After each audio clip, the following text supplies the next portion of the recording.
wanted you. That's why I left it with you. Where is he? You think there's a secret compartment underneath? There has to be. Empty. Yes, but it's been recently occupied. What was the name of the man who approached you?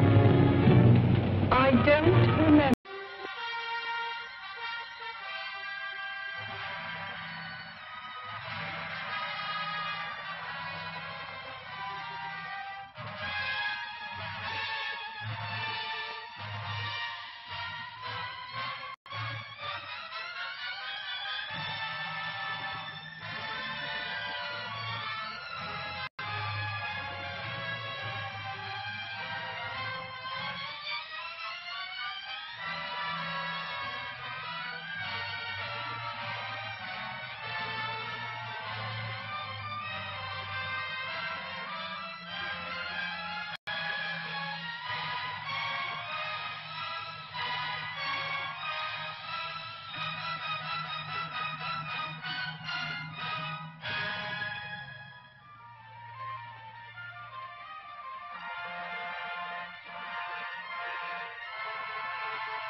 The Star of Rhodesia is one of the most famous of the Earth's treasures.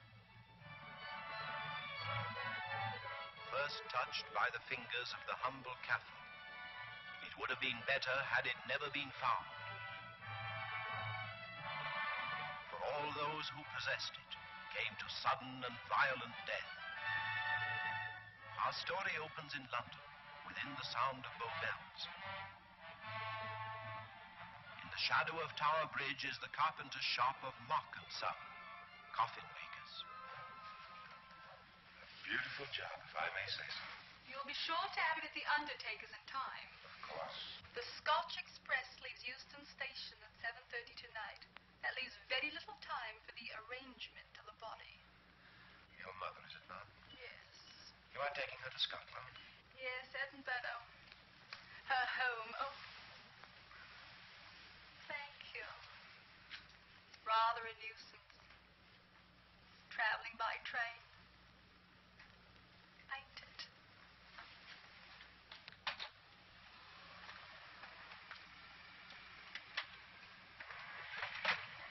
Morning, Jill. Go on, get on about your business.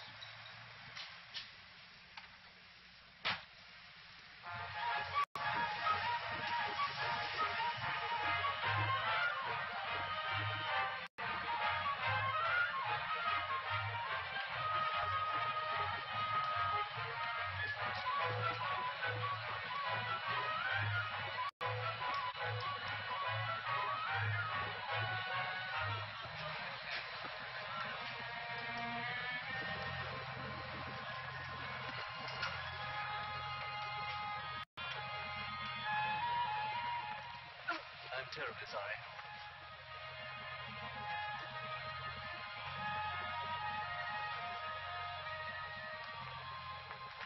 Mr. Holmes?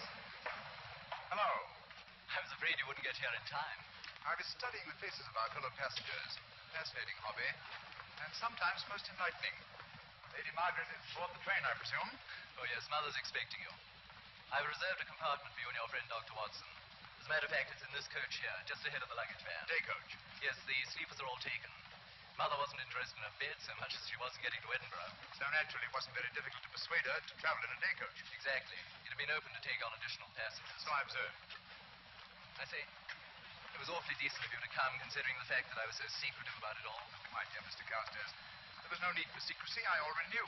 You knew that Mother insisted on bringing the Star of Rhodesia with her to London. And that while here, an attempt has been made to steal it. Did Scotland Yard tell you that? Oh, no, my dear Mr. Carstairs. But the fact that your mother owns the famous diamond is common knowledge. She came down to London to attend the reception of Buckingham Palace and quite naturally wore the Star of Rhodesia. You want me to accompany you back to your home in Edinburgh. Therefore, an attempt must have been made to steal the Star of Rhodesia while you were here in London. Seems simple the way you explain it, Mr. Holmes. Thank you.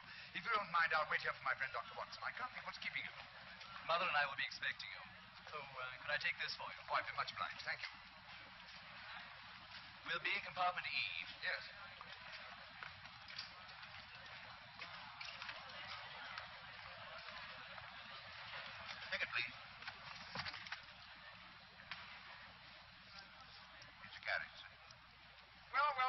Who's here? Inspector Lestrade. Why, Mr. Holmes. Making a trip, Inspector? Fishing, eh? Bit of an holiday. Ah, that's very nice. Trout? Huh? Oh, yes. Rather large rods for trout, aren't they? Salmon, perhaps? Well, as a matter of fact, I'm going mostly for the rest. As a matter of fact, you're on a job at Scotland Yard, aren't you? I trust this is the right carriage. This is where we take care of the overflow, sir. Oh, I see. Porter will take your bags. I'll carry this myself if you don't mind.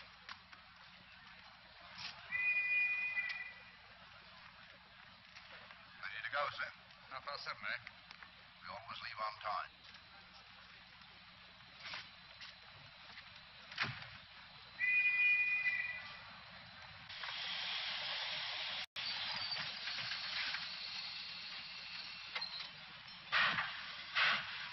On your head, sir.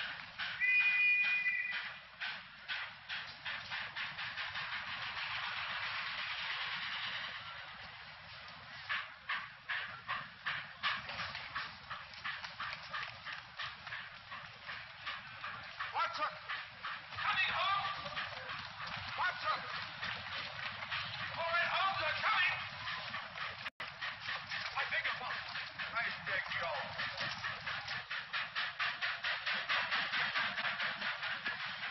Excellent. Thank you for your timely assistance. Really, Watson, aren't you a little stuff, this sort of thing? Rubbish. I deal weight for a man of my age.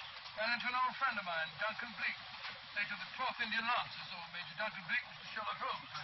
Delighted. I've heard quite a lot about it. India, eh? Retired 15 years ago. As a matter of fact, we were reminiscing about India. Didn't realize how late it was. Stays light so long these days, we almost missed the train. So I've heard. In here, sir. Right. Thank you.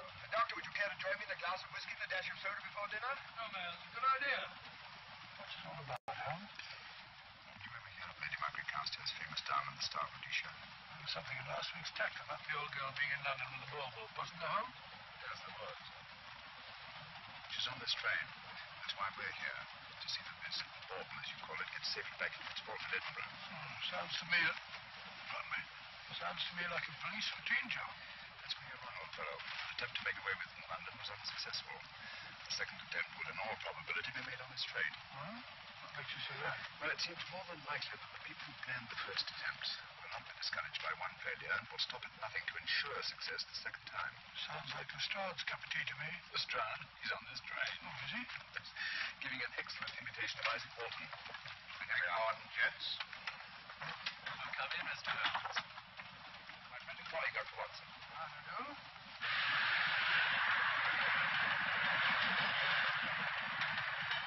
I thought it better to engage Mr. Holmes after what happened in London. No doubt you're an efficient person. But I don't think there's any need for a policeman. Policeman? How long have you been in possession of the Star of Rhodesia, Lady Margaret? 25 years.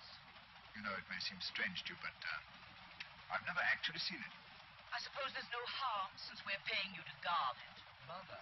Yes?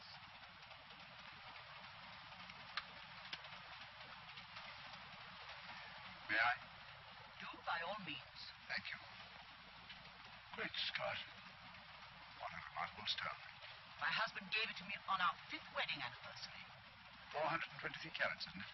The original diamond was over 700 carats. Your father had it cut, less ostentatious. Ostentatious, as big as a duck's egg. Watson, please. Sir? Thank you, Lady Margaret. We'll be as unobtrusive as possible. That will be a novelty from a policeman. Now, if you wouldn't mind telling us where our compartment is. Oh, I'm sorry, Mr. Holmes. Oh, thank you. Lady Margaret? No, good night. Good night. Impertinence. She called us policemen. And what's wrong with being a policeman? Oh, hello, Lestrade. Where are you going? The inspector's going to Scotland to fish for salmon. Oh, really? The season doesn't start for another month. But you wouldn't know that, would you? Who says I'm going to fish for salmon? Who? Him. Excuse me, please.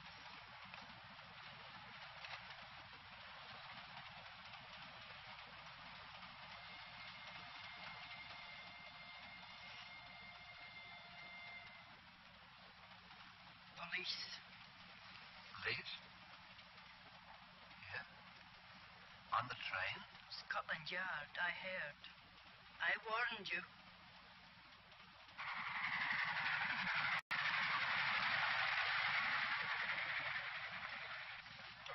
Yes, but this way, please.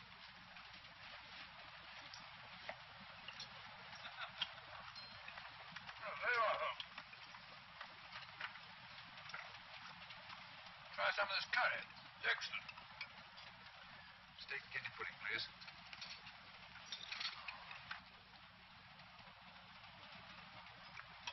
Of course, the Bengal curry doesn't compare with that of Madras.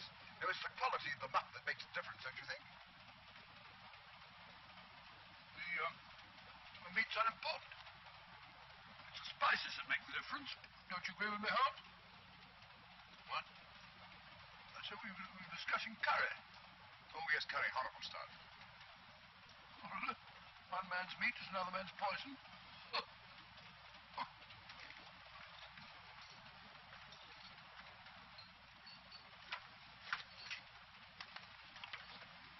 There will be two of us, steward.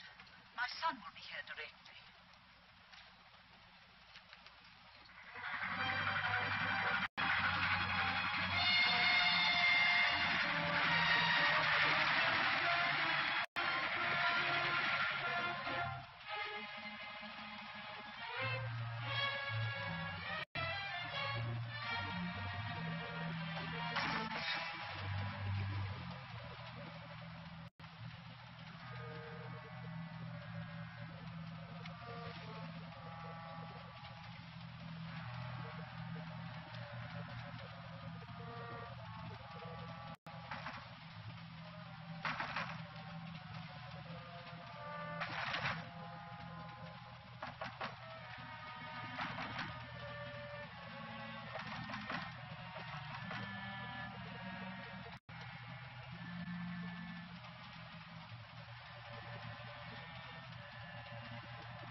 My dear fellow, I still insist the unpolished wild rice does make a considerable difference to a good curry. Well, I still can't agree with you. Take care of this for me, will you, Watson? That's your offer.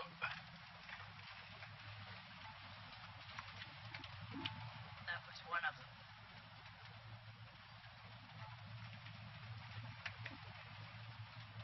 Was young Carstairs in the dining car with you? No, Lady Margaret came in alone. Well, I was in my compartment just now having a bite to eat, and I heard a crash in here. Crash? It's locked. I knocked and there was no answer. So you just stood here twiddling your thumbs. Brilliant. Attendant, will you please unlock this door? I'm sorry, sir. This is Inspector Lestrade of Scotland Yard. That's all right. You can open it. Very good, sir.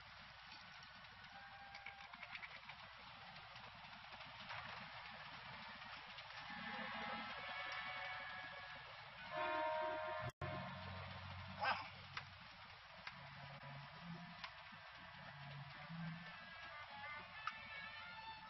Yeah. That's a bit quick, isn't it, even for you? Is this the, Yes. Star Rhodesia was in this box not 45 minutes ago. How do you know? I saw it. Might be here somewhere. No, not good looking for it, Lestrade. Killer's got it. Ah, there you are, Holmes. How about joining us in the Look at this body, will you, Watson? body? It's Scott. How do you know it's murder, Mr. Holmes? Murder? Oh, I say. Who are you? Major Duncan Bleak, a friend of Dr. Watson's. Oh, well, what makes you so sure it's murder, Mr. Holmes? The door was locked. Every attendant has a key. Did you open this door for anyone during the last hour? No, sir. The key ever out of your possession? Never is, sir. It's on a chain. Me like heart failure. Any marks of violence on the body? None that I can see. Seemed to have missed it this time, didn't you, Mr. Holmes? Possibly. Still, if it was a natural death, it came at a very convenient time, didn't it?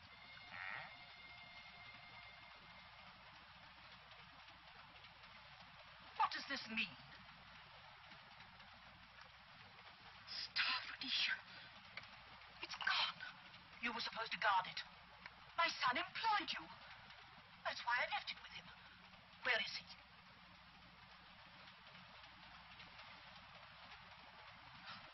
I'm sorry, Lady Margaret. It was thoughtless of us to let you come in like this. You're an empty compartment. Yes, sir. Then I think we'd better... If you don't mind, Lady Margaret, please.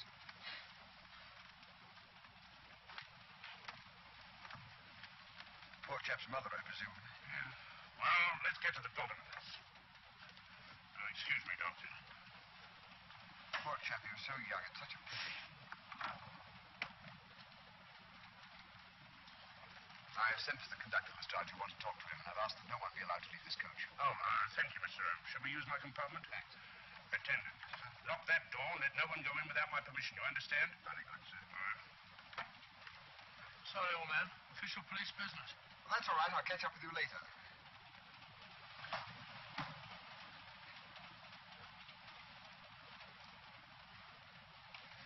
Are you looking for the Scotland Yard inspector, sir?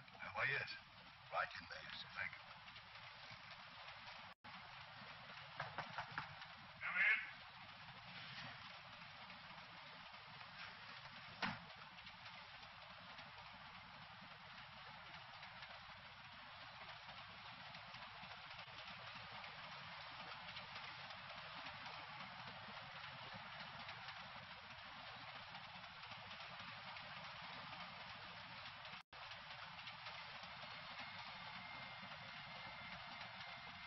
Sorry, sir. No one's allowed to leave the carriage. Can't leave the carriage? Whose ridiculous idea was that? Scotland Yard.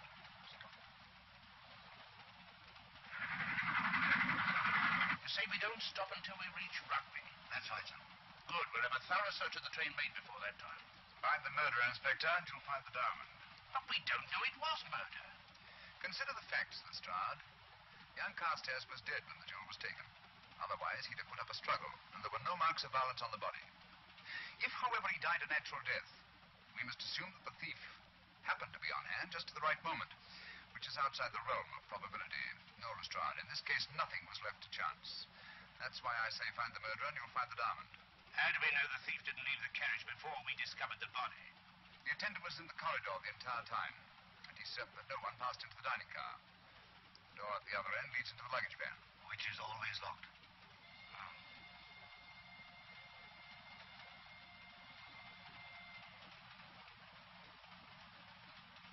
You found no marks of any kind on the body, Watson? Oh, none of any significance. Not even a scratch? Well, there was a small spot of blood on his neck, just a mere speck. That's what I was referring to. You mean that scratch killed him? It's possible the poison that went into the wound did. Poison? Well, we can't tell that without an autopsy. Have you got a list of the passengers in this carriage? Yes, sir. There you are, sir. Thank you. Major Duncan Bleak. That would be your friend, Doctor. The next compartment's empty. Well, we took Lady Margaret out for the murder. You remember, Lestrade. Go on. Vivian Vedder, Inspector. That's this one. Lady Margaret Carstairs and the Honourable Roland Carstairs. Professor William Kilbane, Mr. and Mrs. Alfred Shawcross, Mr. Holmes, and Dr. Watson. And that would be you two. Well, I think I shall ask a few questions. Vivian Vedder. We'll start with her, whoever she is. Vedder, compartment C. Now, here we are.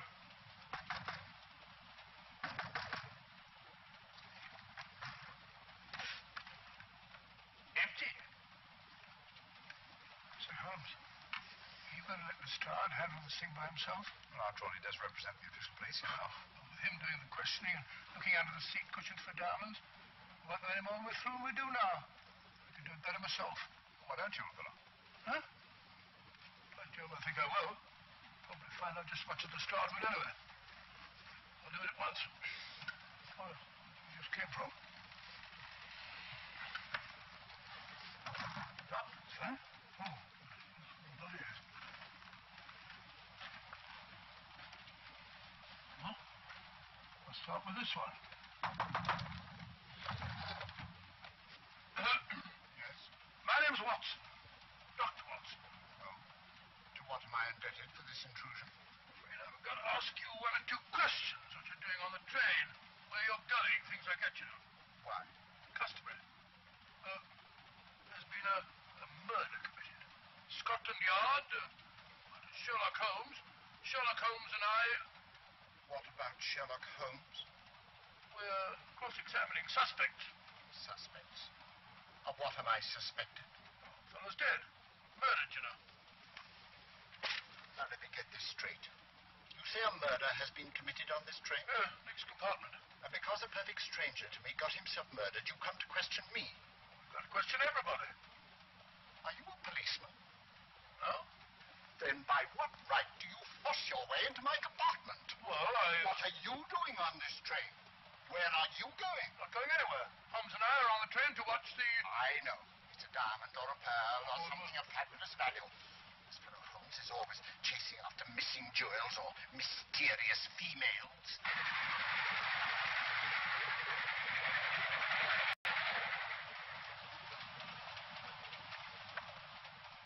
What is the meaning of this? I'm sorry, Miss Vera, but it was necessary for us to search your compartment. Indeed. May I ask what you expected to find? A valuable jewel has been stolen. And a man has been murdered. We're making a routine search of the entire carriage and asking a few questions. Go right ahead.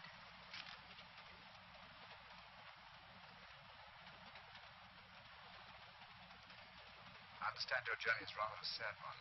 Your mother... Yes.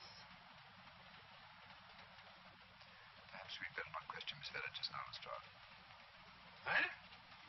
Excuse us, will you?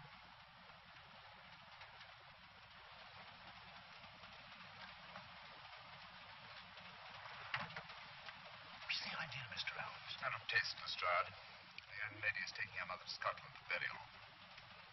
In a coffin? That is the customary method, I believe. Lestrade, I think we'll take a look at that coffin. Might prove interesting. I was about to suggest that very thing myself, Mr. Holmes. Conductor, I'll have a look in the luggage van. This way, sir.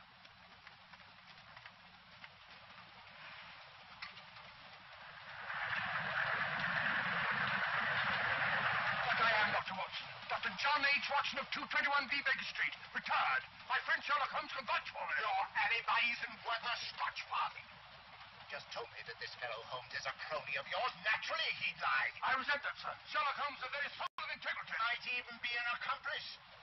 If I were a policeman, I'd take you in charge this very moment. I didn't do it, sir. I swear I didn't do it. I can prove it. Prove what, old fellow? There you are, Holmes. Now get out of here and join your silly friend. Did you discover anything, Watson? Yes. He's a very suspicious character. He tried to put me off the scent. From the little I heard, he seemed reasonably successful. Look here, you're not going to let an old fellow like Professor Kilbeck discourage you, are you? Why don't you try this one? You think I'd better? Yes, of course. All right. Do you mind if I come in? You may. Thank you. I'm sorry to bother you, but I represent the police. I knew it. Alfred, I told you. Told him what? Well? It's quite all right, Inspector. I confess. Confess? You mean you stole it? You got it in there? Yes. No. Leave it where it is. I'll go and fetch Inspector Lestrade at Scotland Yard. And don't either of you attempt to run away. Oh, no, Inspector.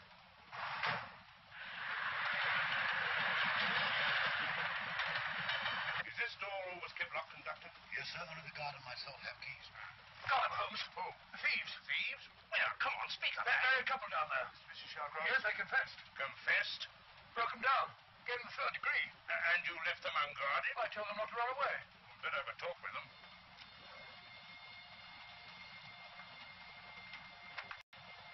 Oh, it's you again.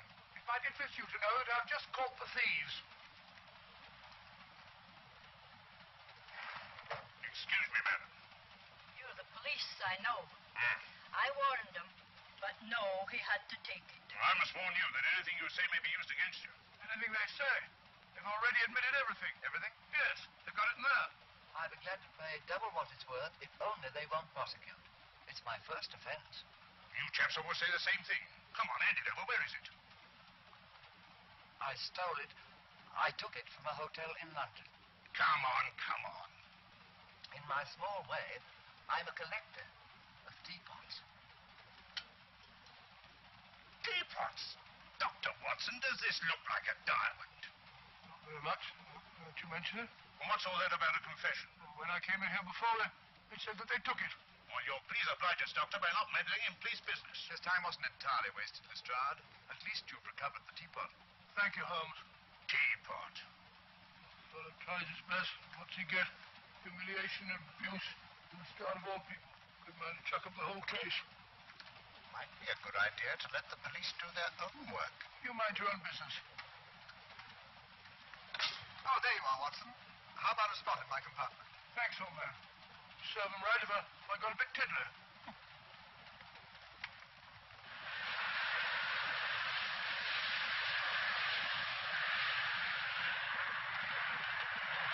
I suppose you realize you'll be turned over to the police as soon as we reach Edinburgh.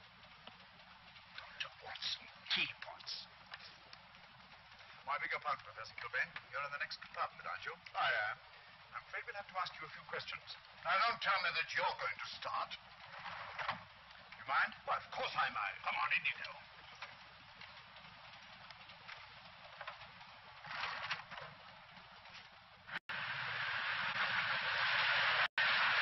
Brilliant mind. There have been times When your scientist's mind has shown him the way. Exactly. You take the death of young Carstairs, for instance. I knew from the first it was poison. The scientific approach, of course. The murderer used a hypodermic. Some rare poison from South America, probably. Or India. Yes, it's India. I've been to India. So have you. Yes. Yes, of course. Oh, no. I don't like your attitude, Professor Kilbane. I don't like it at all. Perhaps not. But I'm on this train for legitimate reasons. And I've neither the time nor the inclination to assist you with your work. You're perfectly within your rights, sir, and I'm sure that Inspector Lestrade appreciates that. Thank you, sir. Now, if you've no objection, I have some work to do which requires concentration. Mathematics? Yes. Interesting study. If you don't mind.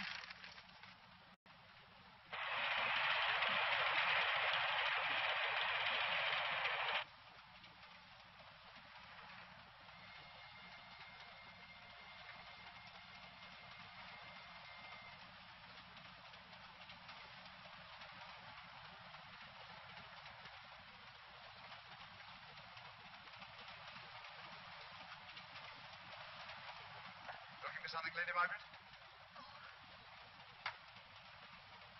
I came to get my bag. The door's locked. Naturally. Perhaps I can help you.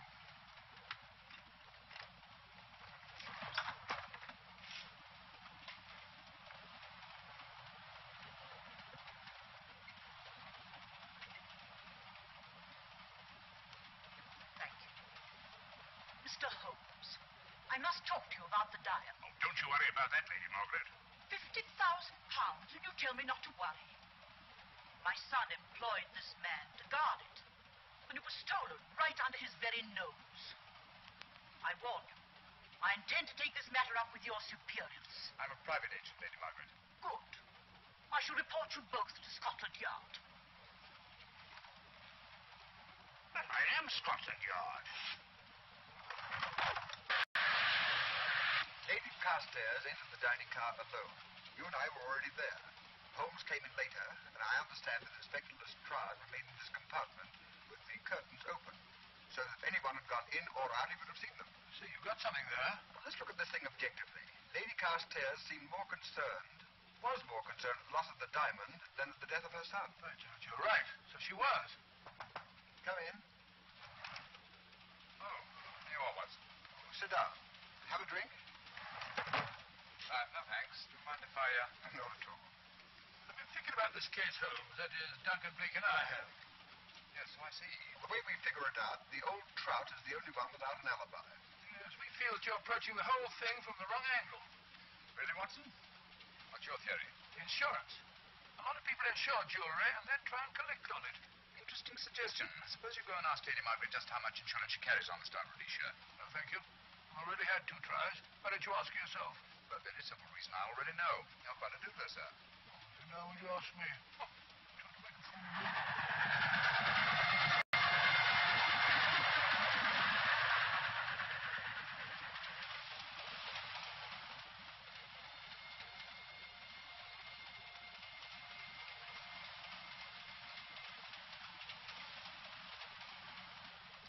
Mr. and Mrs. Shawcross. Teapots. Well, we can eliminate them. Professor William Kilbane.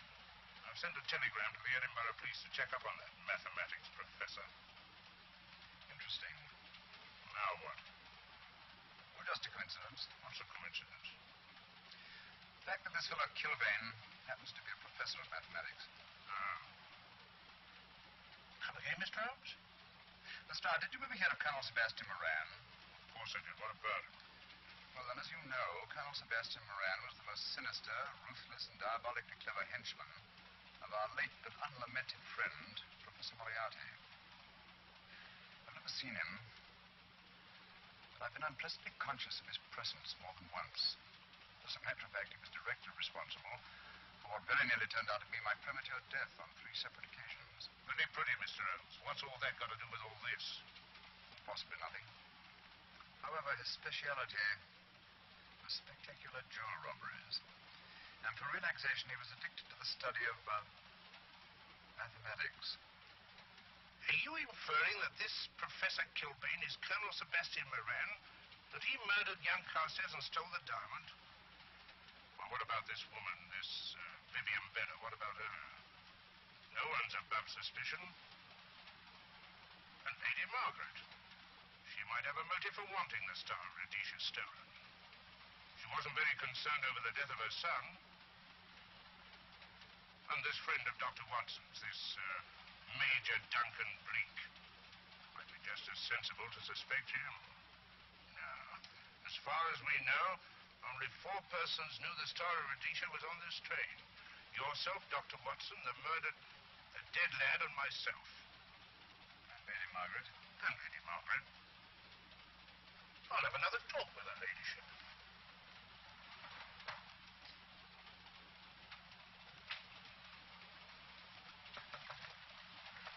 Lady Margaret, do you mind if I come in?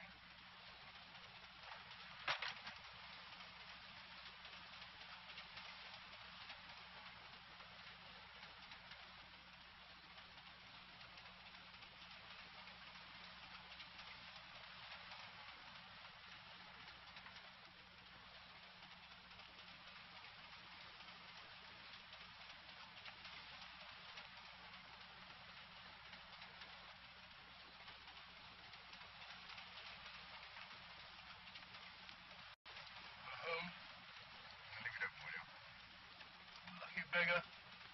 Who's a lucky beggar? Duncan Bleak. Been playing cards with him. He won all the way across, I believe the expression is. Have you been with him all this time? Yeah, just left him. He introduced me to a newfangled game. Gin rummy, he called it. American, I believe. A lot of bookkeeping connected with it. You, ever hear of it?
Still looking for the murderer, Inspector?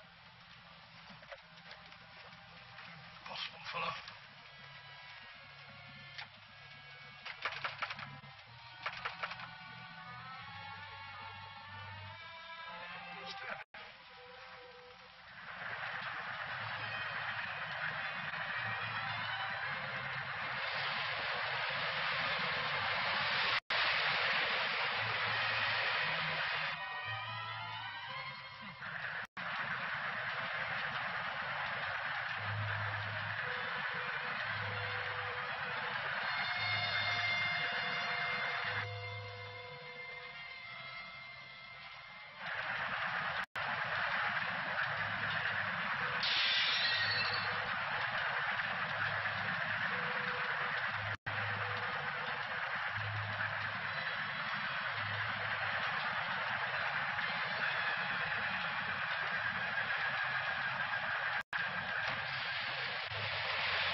thin air.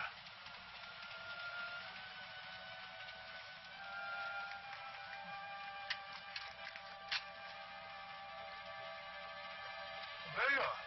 Where on earth you been?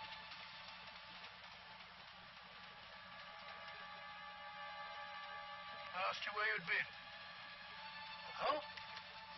What's happened? I've been observing the landscape from the door at the end of the corridor. I've just been along there. I didn't see it. The door was shut. Actually, it was on the outside. The outside? Yes. Let's try it sometime. We'll take a look at that coffin. You remember, I was interrupted the last time. Oh, sorry.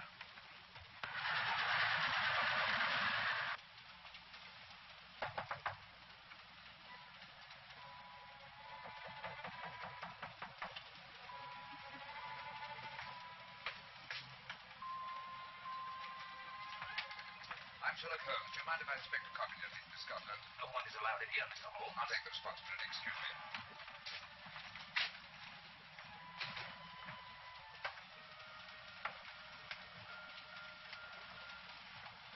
Does it occur to you, Watson, that this is a very unusual coffin? I don't know. A trifle ornate, perhaps. I wasn't thinking of the fittings. Do you mind if we open it? It's forbidden, sir. Sorry. Go on, Watson. You can't do that, sir. We'll have to. Excuse me, Frank.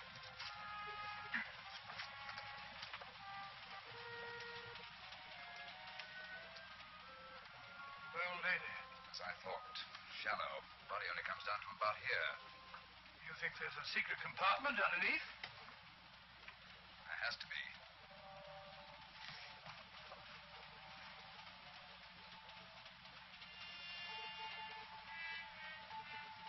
Empty. Yes, but it's been recently occupied. We asked Lestrade to come in here. He's with Lady Margaret. Right, your Holmes.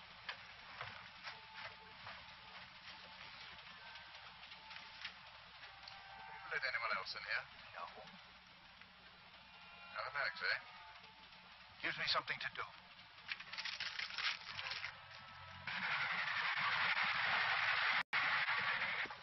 Come quick. What is it? It's the coffin. Holmes, find a false bottom in it. Enough room for the murderer to hide in. Huh?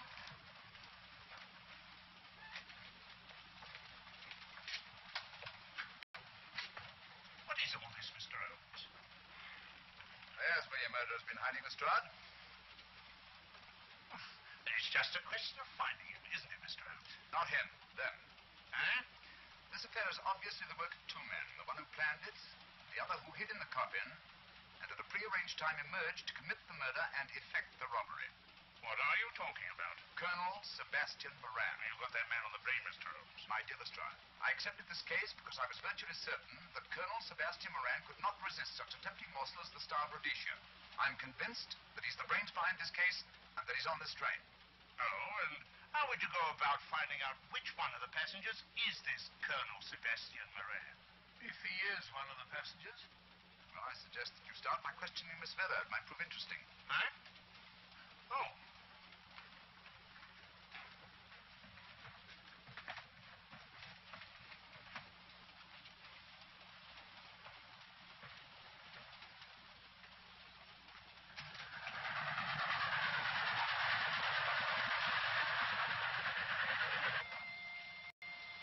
Miss Feather, I want to ask you a few questions, and I must warn you.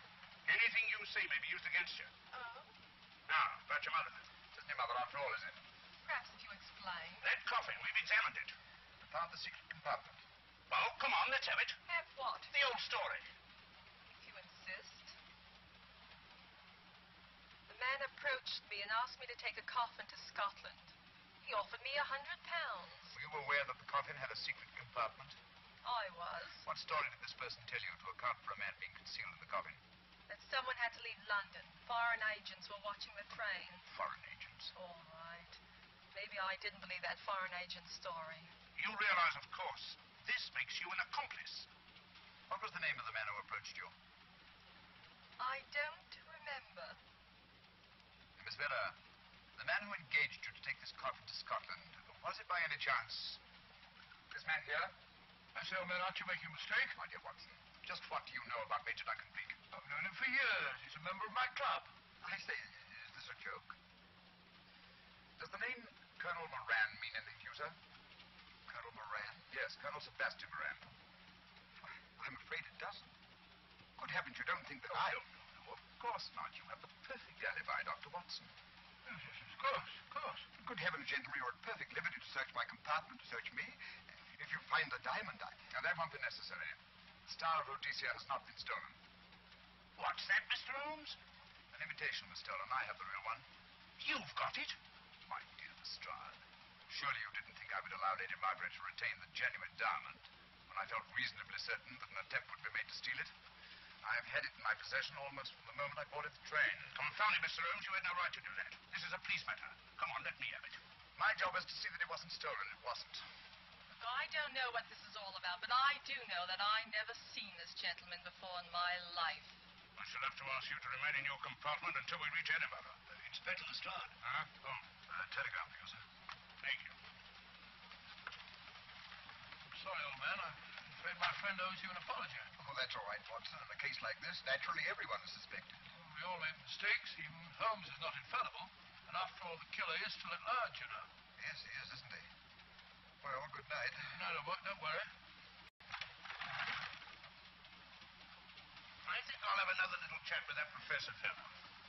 Something important, Lestrade? You have your secrets, Mr. Holmes. I have mine. This is Inspector Lestrade. Look here.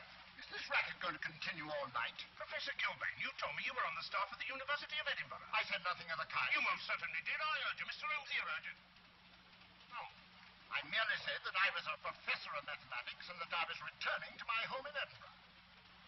Well, it might be necessary to talk to you again. Later. You come pounding on this door again and I'll have the law on you. I am the law. Then stop barging in and out of my room like a chambermaid.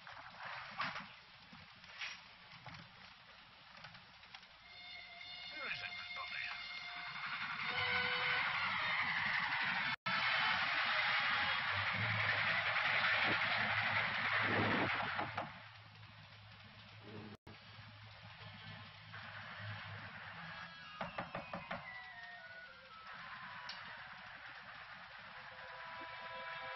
Sorry, chap. Doesn't want to open the door, probably. This should help us.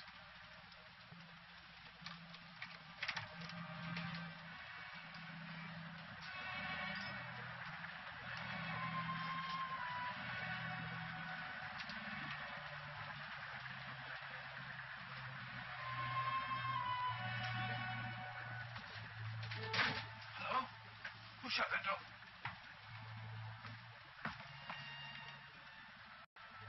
Great Scott, the guard.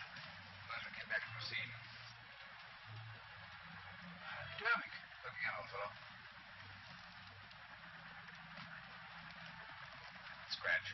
Just a scratch. Like the one on Ronald Carstairs. Small dot. Apparently made of some soluble substance. Probably a gelatin preparation that melts in the wound. That's why he couldn't see anything on Carstairs. The murderer was about to get rid of the body. He heard the knock and became frightened. Here, let me have that, will you?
seen coming in here?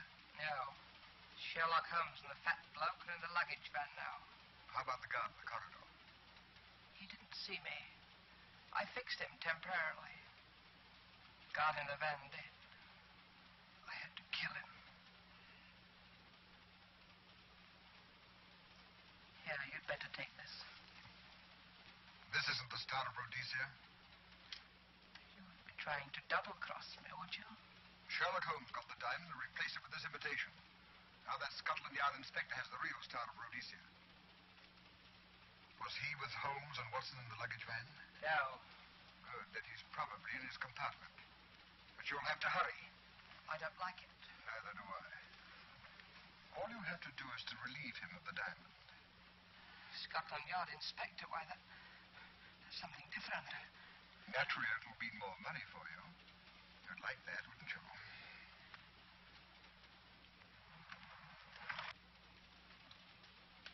Come on.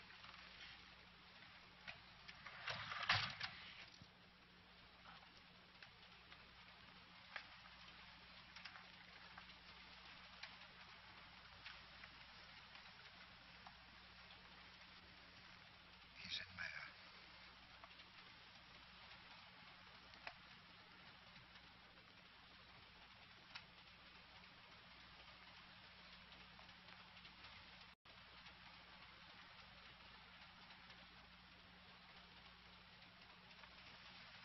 He's got the diamond.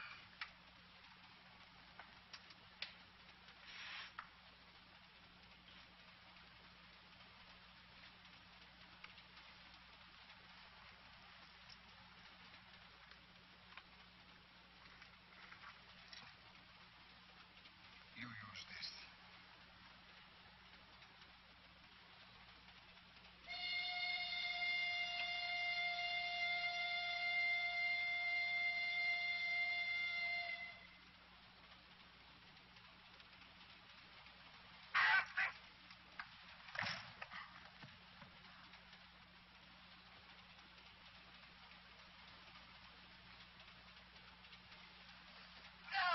No, don't shoot. No, don't shoot.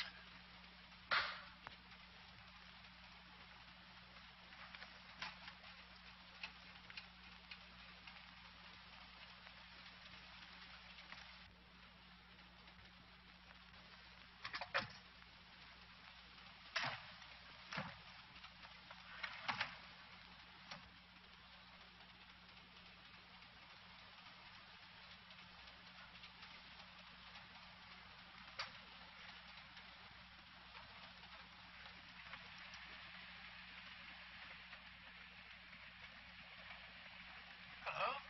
That fellow you put on guard isn't there. So I observe. Strange. What is?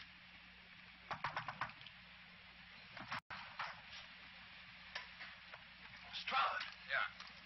Help me to get him up onto the seat.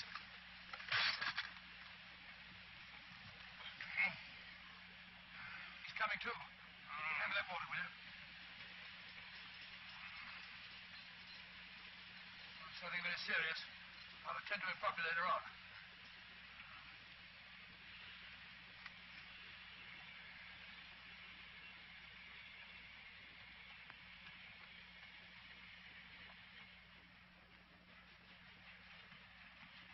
Poison, like the others. It's gone. The diamond's gone. Gone? Yeah. Hadn't we better search for murder at once? No use, old fellow. The man who killed him has the Star of Rhodesia.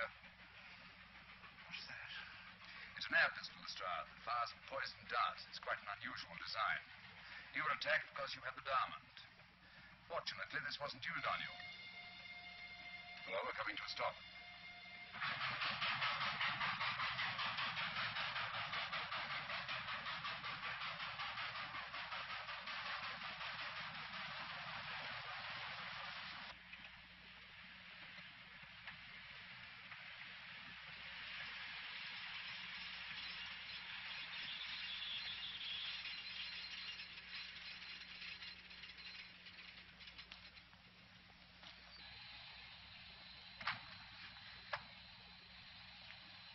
Police.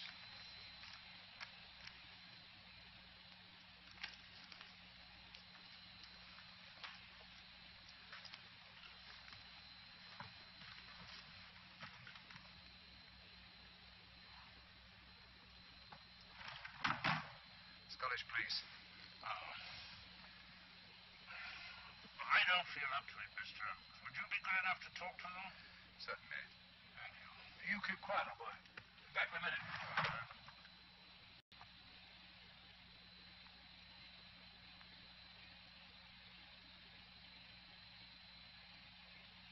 Mr. Holmes, this is Inspector MacDonald of the Edinburgh Police. How do you do?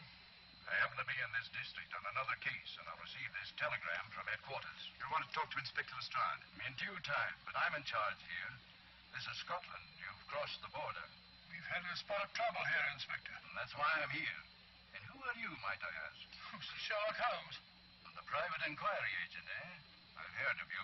Heard of him? Mr. Holmes has practically solved this case already. Watson, will you clear the dining car? I want to ask a few questions. Yes, sir. And see that no one leaves his compartment until I need him for questioning. Very good, sir. Inspector Lestrade asked me to sit in with you. It's a bit unusual, but... Scotland Yard think a great deal of Mr. Sherlock Holmes. They frequently ask his advice. Scotland Yard, eh? Where is this Inspector Lestrade? Watson, will you see if Inspector Lestrade is sufficiently recovered to come into the dining car? Right, you are.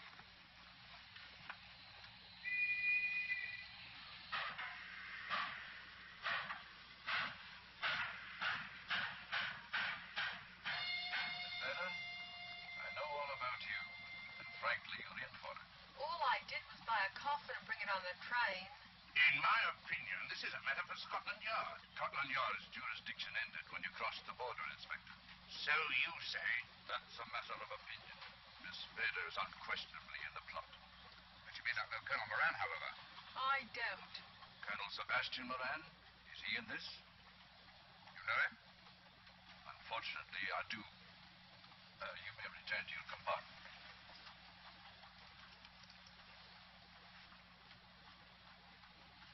You said unfortunately. I once had an encounter with Colonel Moran. The only time in my entire career I've been bested. The cleverest criminal since the late Professor Moriarty. And that I concur. Well, where is this Sebastian Moran? He's traveling on this train under the name of Major Duncan Bleak. What on earth are you talking about? Are you serious, Mr. Holmes? Constable, bring in Duncan Bleak. Aye, sir. Duncan Bleak? He played for the gentleman at Lord's.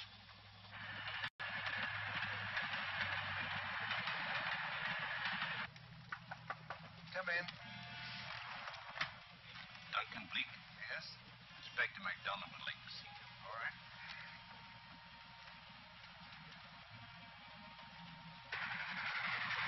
Colonel Sebastian Moran, eh? It will give me great pleasure, Mr. Holmes, to meet up with that scoundrel again. You wanted to see me? Yes, Colonel Moran. You're under arrest. Oh, so you've managed to convince him that I'm the mythical Colonel Moran. Not mythical, Colonel. Have you forgotten that affair at Inverness 3 years ago? I've never been in Inverness in my life. Do you mind if I search you? Go ahead.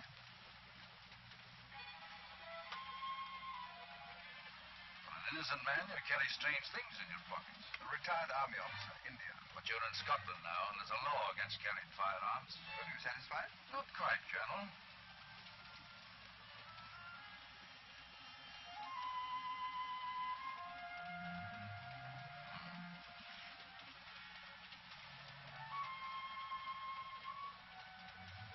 Now I'm satisfied. This clears things up pretty well. I'll be coming into Topham in a few minutes. Train doesn't stop at Topham, I'm afraid. I'm afraid you're wrong this time, Holmes. This train will stop at Topham. You're only delaying the inevitable, Colonel Moran. You can't get away. Well, oh!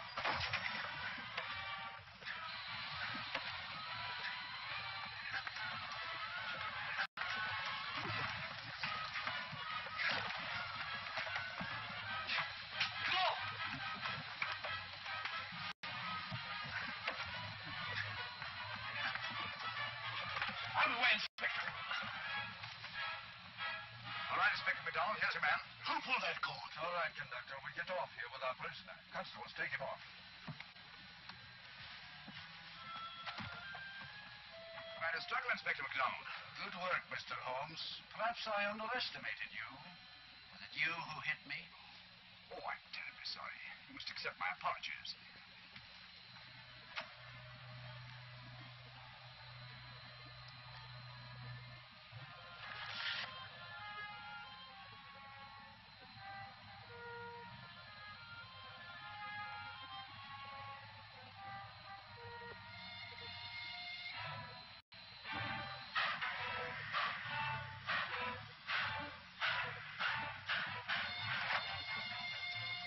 Where's that? Where's Lestrade? Look under that table over there. It's not Lestrade. Great Scott, it's Jonathan Bleak. Colonel Sebastian Moran. Come on, old fellow, give me a hand.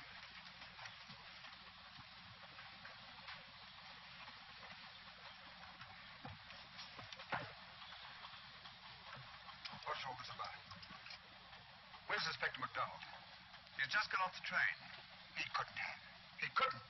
Oh, but he has. A very clever plot, Colonel Moran. Your henchman, masquerading as policeman, come aboard the train, arrest you, stop the train, and take you off.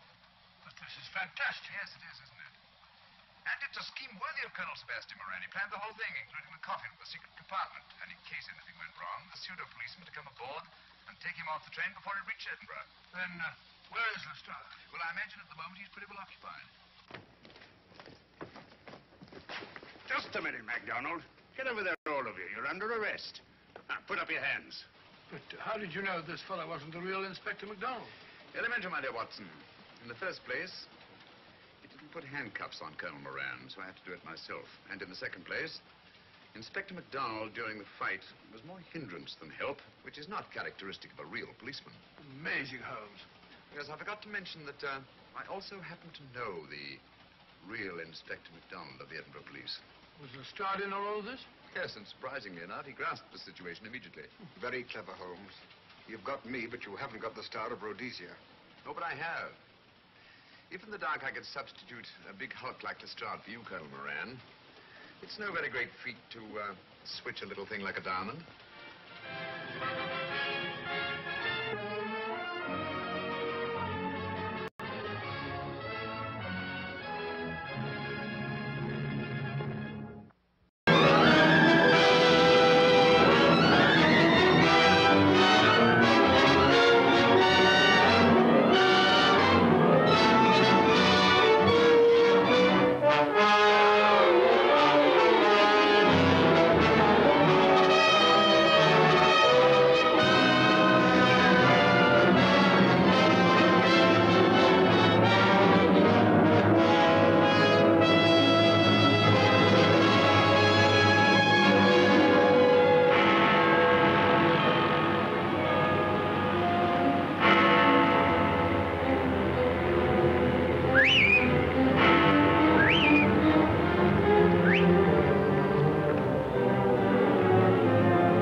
Anything wrong, dear? No, nothing. I thought I heard something, but it was just the wind.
sounded like it came from over there.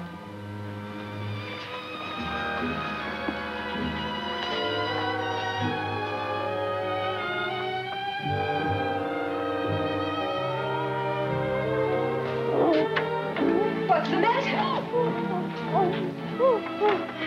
What's the matter?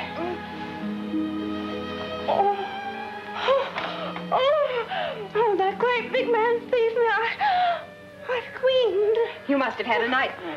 Oh, you go back to sleep now, Miss Nell. You'll be all right. Yes.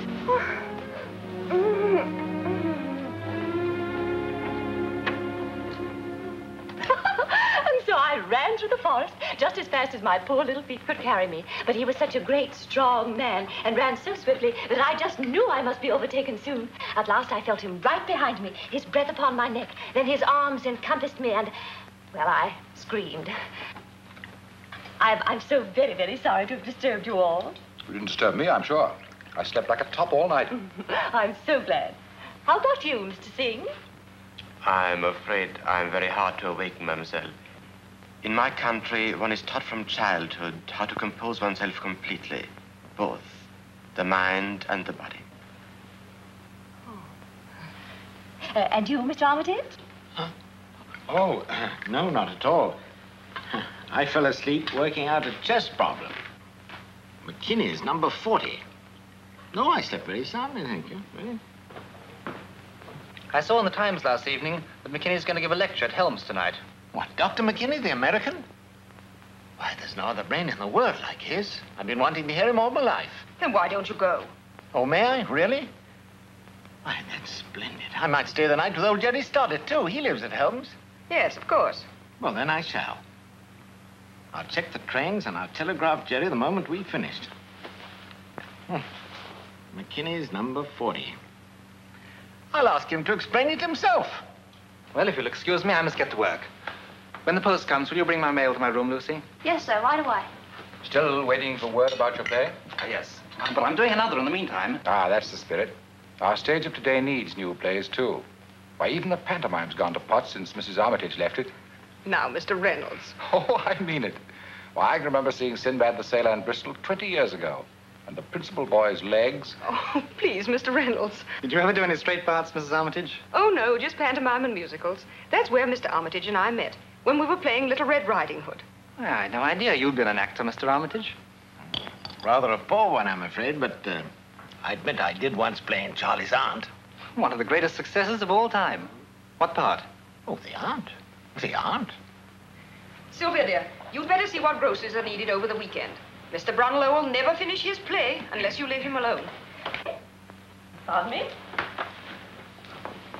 And how are things with you, Mr. Reynolds? Oh, fairish, I should say. Only collections are slow, and I don't like being kept waiting.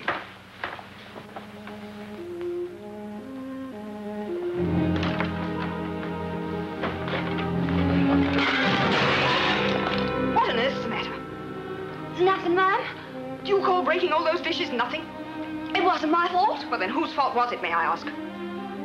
Well, has the cat got your tongue? I just said it wasn't my fault. I don't care whose fault it was. It'll come out of your wages. No, you can't do that. It's all I got coming. It'll be all you ever have coming in this house. I'm tired of your insolence. Your month's up tomorrow and out you go.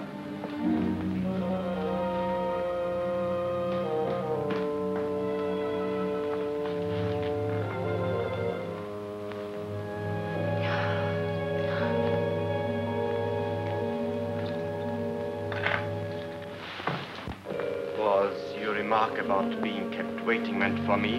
What I meant was we've got to get... I thought I'd never find my book. It was right under my pillow all the time. Have you read it? I'm afraid not. I don't get much time for light reading. Oh, but this is so deep and fine. Let me read you just one passage. Here it is. At the finish, when he who has known love but lost it renounces the world. This then, Brother Francois, is the end.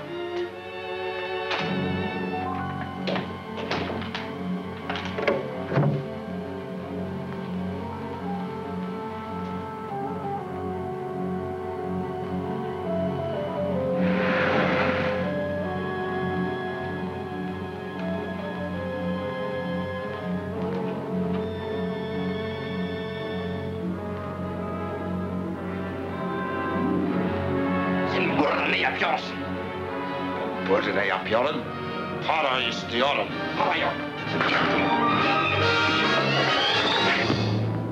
Here is peace. Here through the window of my cell comes only the skylark's song to rob my soul of its tranquility.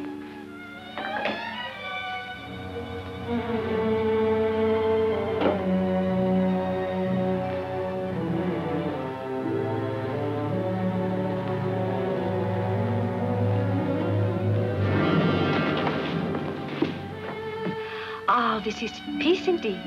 Peace everlasting. Exquisite, isn't it? Yes, very pretty. It's sublime. I have to return it now, but I'll tell the librarian to hold it for you. Very kind of you, I'm sure. Goodbye. Goodbye. What's the matter? I've got to talk to you, Joe. I've got to.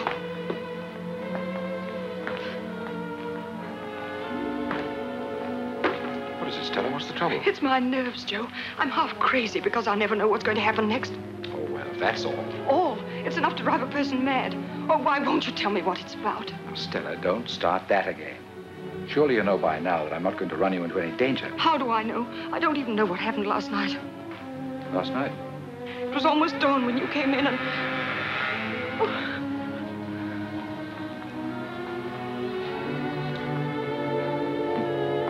You certainly are nervous. I can't help it. I'm sure I'm being spied on. I feel I'm being followed by unseen eyes. Whose eyes? I don't know that either. Oh, Joe, I'm going to break completely. I'm going to... Steady now. Use your head. Tell me, Stella, how long has it been since we made this arrangement? Oh, about 10 years, I'd say. And it was you who suggested I should buy this house in the first place. Yes, I knew I was through on the stage, that Tom hadn't any money. Nevertheless, you turned to me and I helped you. All I asked was to have one room to use whenever it was necessary for my business. Oh, but you really cared for me then, Joe. I still care, but I don't think you do anymore. Of course I do. Anyway, things have worked out all right, haven't they?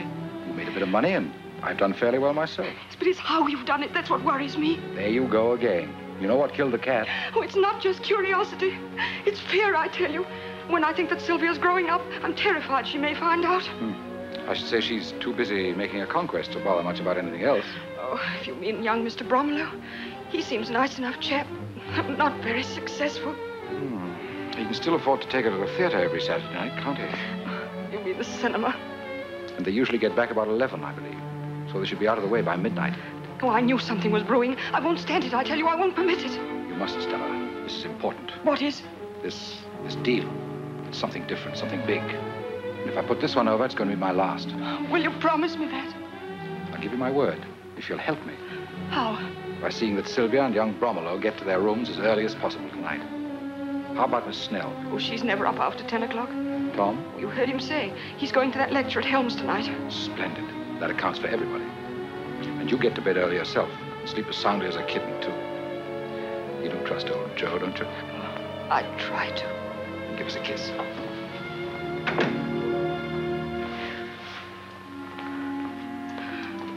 What is it, dear? I'm looking for Jerry Stoddart's address. I got to send him a wire, you know. Oh, well, your address book's upstairs. I'll get it for you. Mm-hmm. What time does your train leave? Oh, in about an hour's time. I ought to be leaving for the station.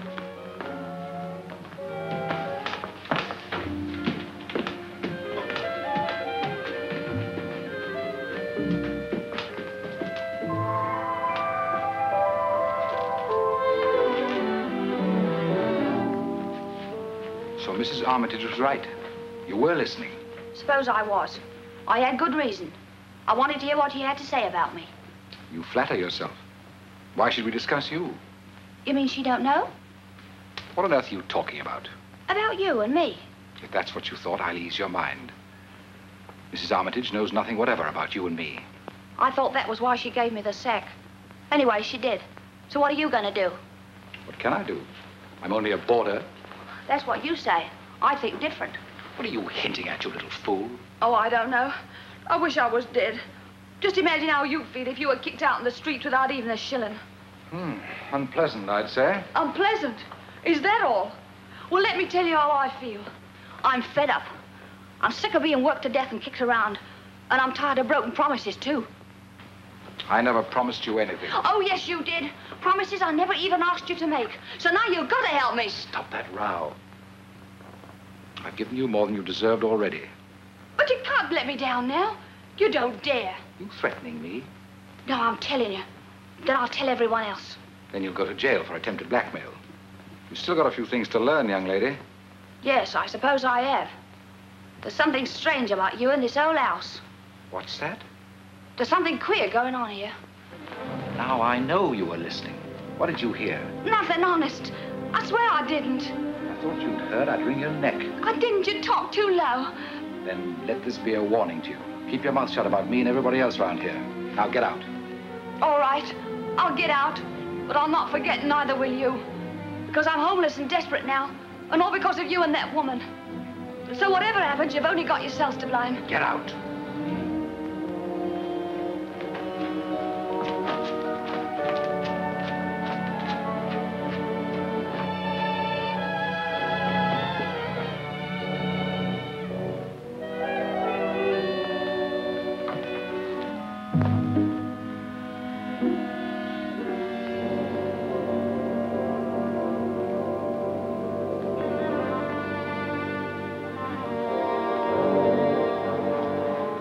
What's the idea of sneaking up on a man like a blasted leopard? Why didn't you come up to my room? I couldn't get away. Mrs. Armitage kept me. It was the housemaid I saw coming out of here. What if it was? We've got more important things to talk about anyway. Last night, for instance. I'm still not certain that is more important. What are you driving at? You know our organization's rule to have no concern with women while engaged in this work. Don't be absurd. Lucy hasn't got enough brains to spy. She has ears and a tongue. She won't be able to use either of them here anymore. Mrs. Armitage has given her the sack. Which is just as well. Exactly. Now as to the box. I can only say that it is in a safe place temporarily. That's all I wanted to know. But it must be brought here tonight. How about the household? They'll be out of the way by midnight. Now I'll explain the delay to Mr. X. Of course, but I wouldn't explain to anyone else. That sounds a bit nasty, Ramsey. If you think I tipped anybody, you're mad. If you did, it's you who are mad. I would be, if I chucked away everything this will mean to me. Yet, there are always the enemy's rewards and favors to be considered. I've never even given them a thought. Then you are wise. For once I knew a man who did. Yes? Yes. Then one day, his wife received a package. Its contents so shocked her that she lost her mind as well as her husband. Well, I shan't worry about that sort of package. If you'll just arrange for the other tonight.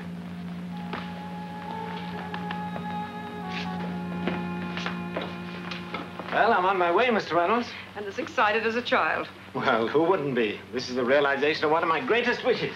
I envy you. It's seldom that even the small one's gratified in this life.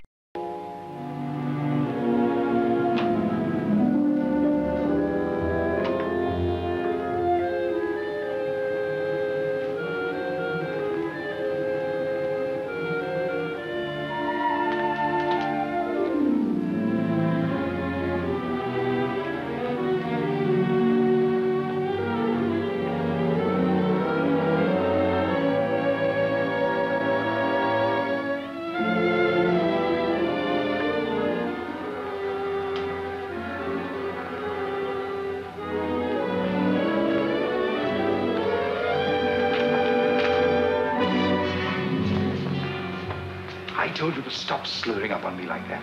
We shouldn't be seen together anyway. You said everything was arranged. It's almost 12 o'clock.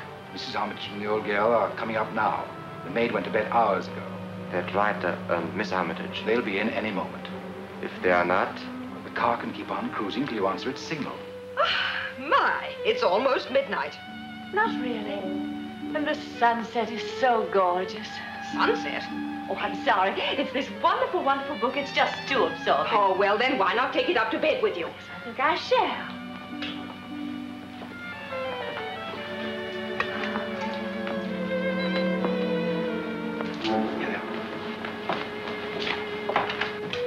You see, Elspeth the heroine has been driving the young man positively mad with jealousy. Then he suddenly snatches her in his arms and says, "You tantalizing little devil, I've a jolly good mind to..." Oh, dear me, what a sleepy little girl I am. Isn't it fortunate that tomorrow's Sunday? You'll be able to sleep late. And I think I shall be quite naughty and have my breakfast in bed. That'll be nice. Good night. Good night. Good night.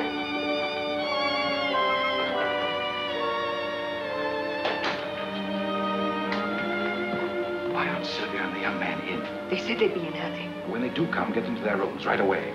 And if you should happen to hear a bit of movement on the stairs later on, don't worry. What'll there be to hear? Oh, never mind. Oh, Joe, I'm so nervous. You do promise this is the last time, don't you?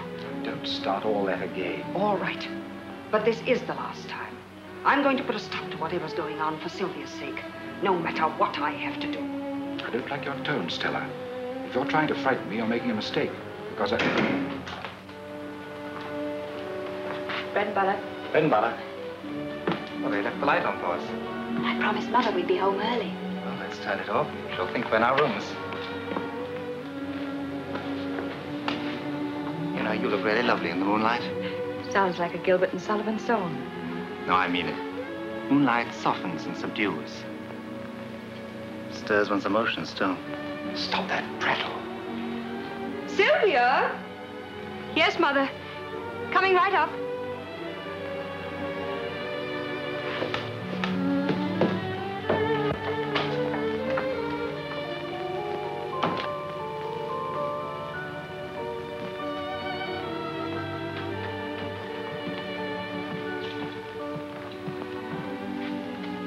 Good night, Sylvia. Good night, Hugh. Going to work on your play? Not tonight. I'm not in that sort of mood. I feel more like...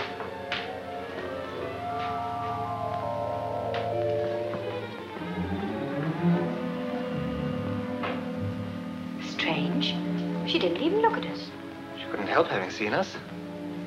Do you suppose she was sleepwalking? One hardly puts on a shawl to walk in one's sleep. Wonder if she takes anything. What do you mean? Well, nothing. I was just thinking out loud. Maybe she's upset because she's been dismissed. Maybe. Poor thing. I think I'll talk to Mother about it. Sylvia, get to bed at once. Yes, Mother, right away. Good night. Good night, Hugh.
He's gone.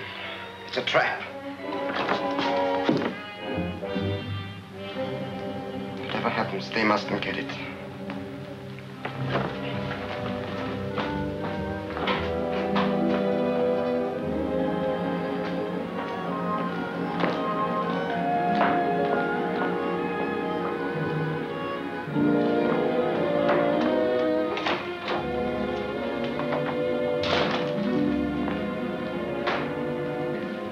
Mother. Oh, my, you look sour as vinegar. What's the matter? Matter enough. Lucy's gone. Just walked out without even fixing breakfast. And there's no chance of getting anyone until tomorrow at the earliest. Well, I'll help. Then bring up Mr. Bromlow's tea.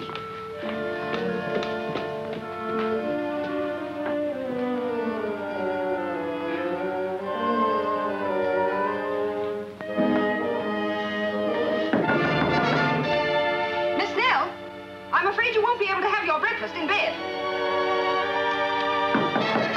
Miss Snell, this is Mrs. Armitage.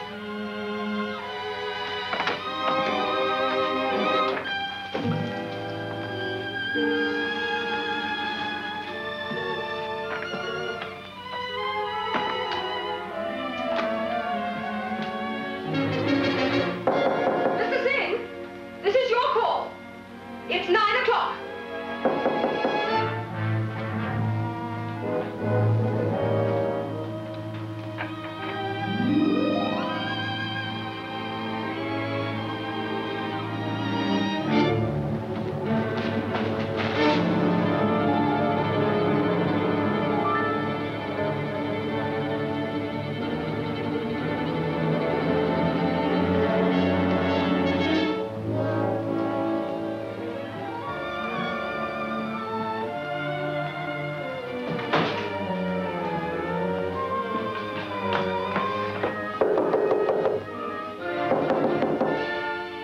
Mrs. Armitage. Oh, good morning. Well, I'm really relieved to see someone about. I've rung my bell a dozen times at least with no response whatever. I dare say that's true. Lucy's gone. Oh, and that's why my tea wasn't brought up. Oh, she's an ungrateful little beast. But that's not all. Neither Miss Snell nor Mr. Singh are in their rooms. An elopement, you suppose? Oh, it's most peculiar. Because I know Miss Snell was planning to have breakfast in bed. And Mr. Singh always sleeps late on Sunday mornings.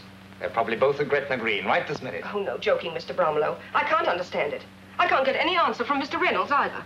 We're certainly knocking loudly enough. Do you suppose he's gone too? Let's have a look and see. I can't. His door's locked. Let's try my key. Maybe that'll do it. Oh, yes, it will. They're all the same. That makes it simple. Oh, maybe it's locked from the inside. We'll soon see. It's just struck me. How's Sylvia? Oh, she's all right. She's bringing up your morning tea.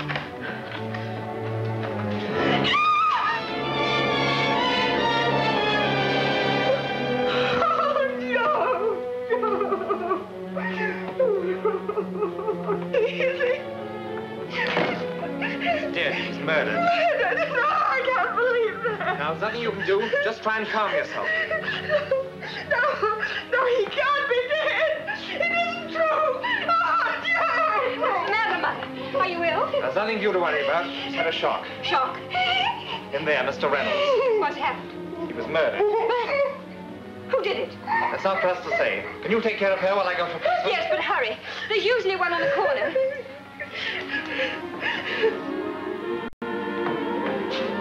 Constable, come here quickly.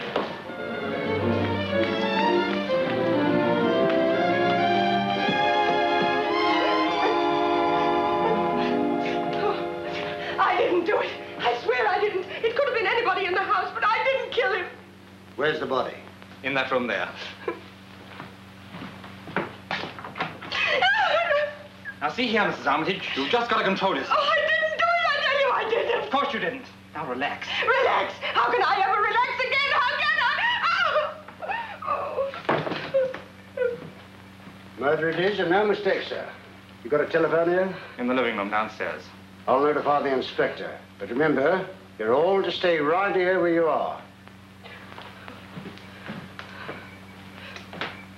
Oh, did you see the way he looks at me? I know he suspects me. How could he? Be reasonable. I am reasonable. That's why I'm afraid. And you hurt my wrist, too. I'm sorry, but if I did... He was just trying to stop your hysterics, Mother. And you must be calm, because we'll all have a lot of questions to answer. Oh, questions? There. I am under suspicion, and you know it. Shh.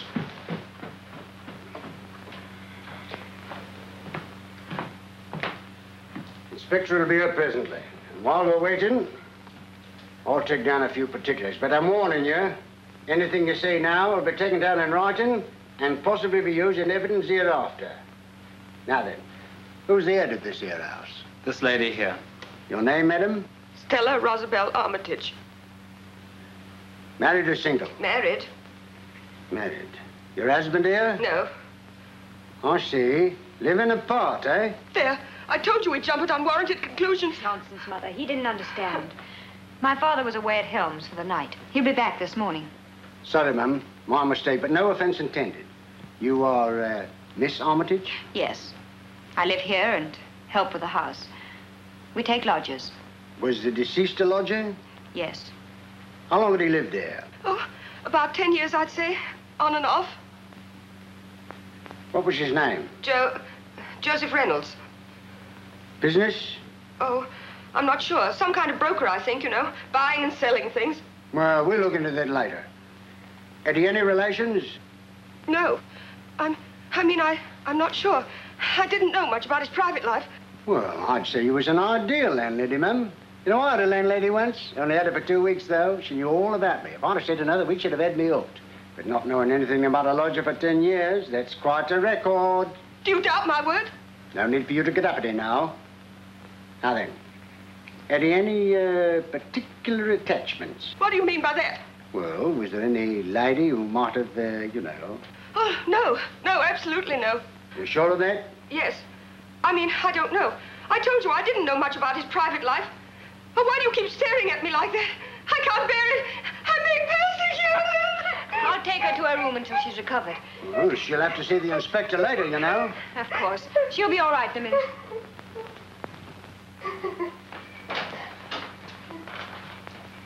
Now then, may I have your name? Hugh Bromelow. Bromilo. Mr. Bromelow, one of the requirements of the Metropolitan Constabulary is a knowledge of spelling. I beg your pardon?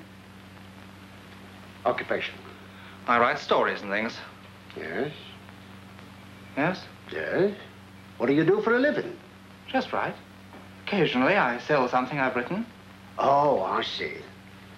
Casual employment. That'll be the inspector now. Now, I need for you to come along, sir. I'm quite able to admit the inspector myself.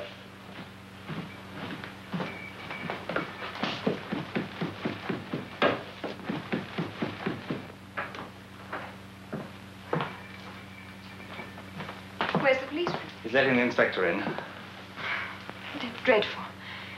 There's so much I don't understand. Mother's behavior is so peculiar. She's suffering from shock, that's all. No, it's more than that. If she knows something, she won't tell. That may be true. But it isn't guilty knowledge. At least nothing to do with a crime. No. No, of course not. Oh, we must just stick by her. Meantime, I'm going to do a little detective work myself, starting right from the top. You be careful. I will. Which is Lucy's room? The one at the top of the stairs. Thanks.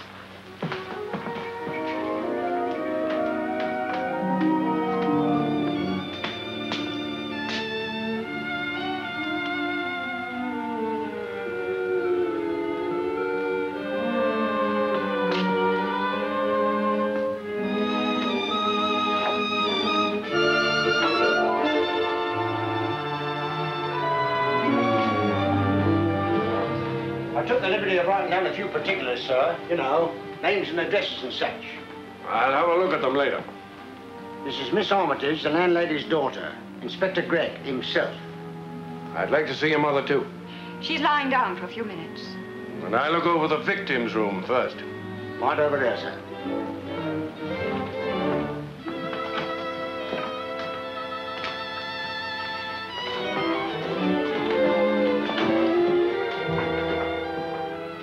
Feel better now, don't you, dear? Oh, I'll manage to face the inspector, I suppose.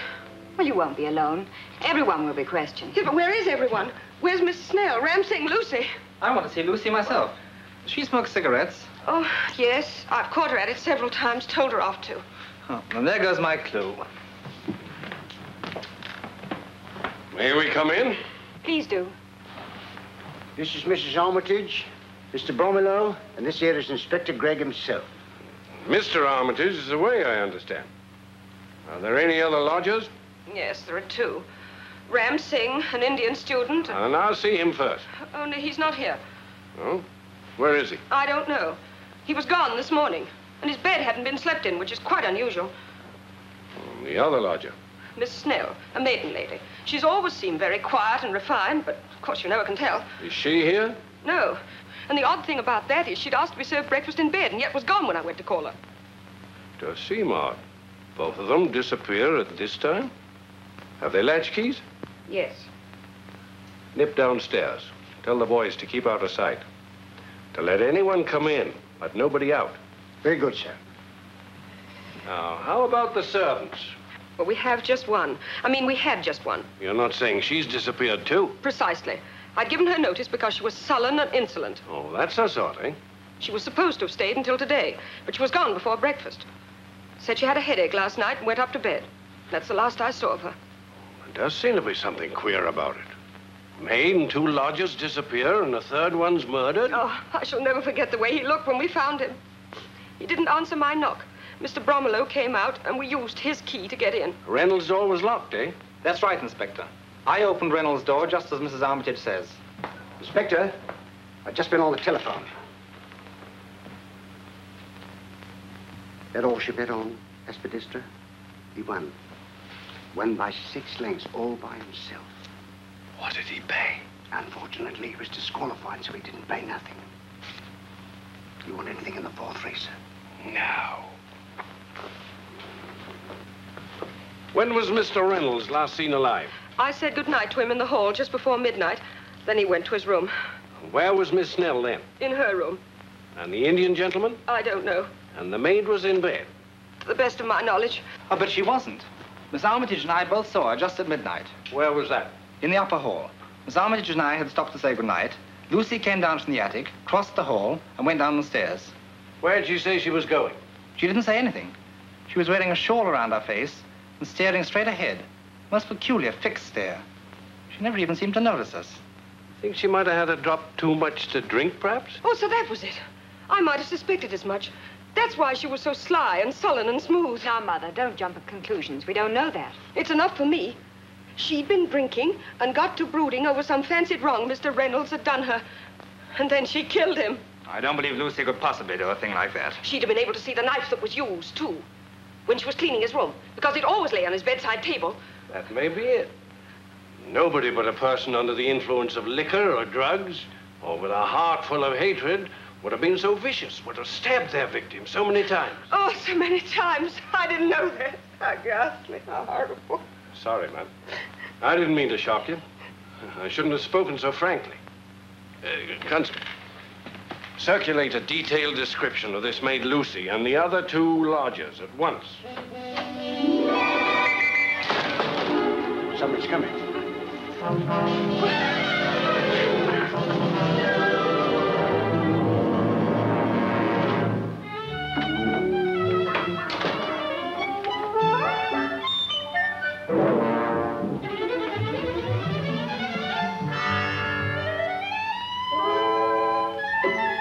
Just a moment, please. You're Miss Snell, I believe.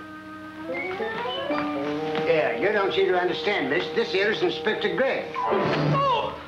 You can't do that there, you know. It's all right, Miss Snell. It's just that something unfortunate has happened, and the inspector wants to ask you some questions. That's right, miss. Now, if you'll give me the name in full. You needn't be nervous, Miss Snell. Just 1 or 2 simple questions. I'm sure you'll be able to answer them quite satisfactorily. It's the law you're trifling with, miss. You must answer, you know. Unless you're ill. Is that it? Are you sick? She got an impediment in her speech? Not that I've ever noticed. Quite the contrary. Maybe she doesn't want us to know her full name.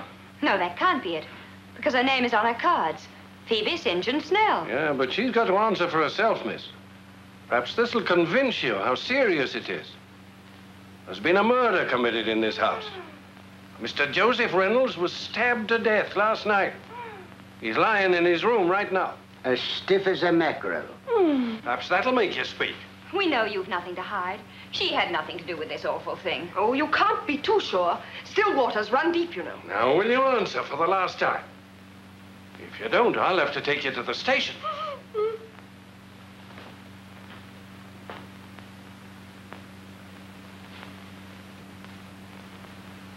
Great Caesar's ghost. May she? Oh, yes, certainly.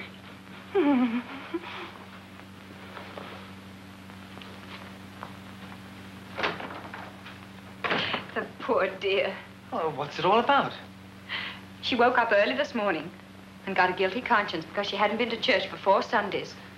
So she decided to go to early service. Well, go on. Well, she got to the church door and suddenly realized she'd forgotten her teeth.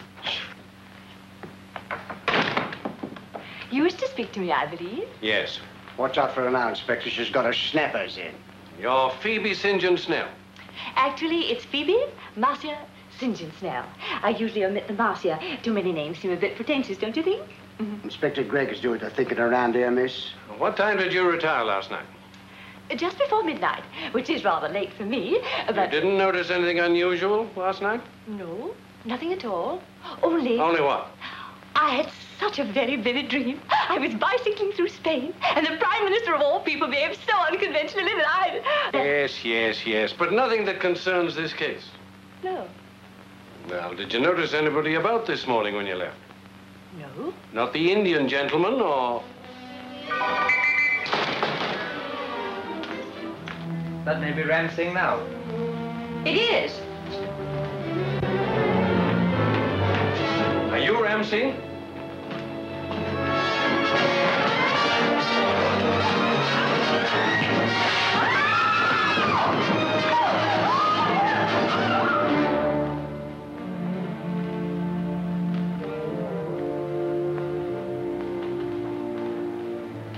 You were lucky, Mr. Bromelo. You might have been killed. Landing on top of him broke my fall. He's coming around. Other boys bring a stretcher. Very good, sir.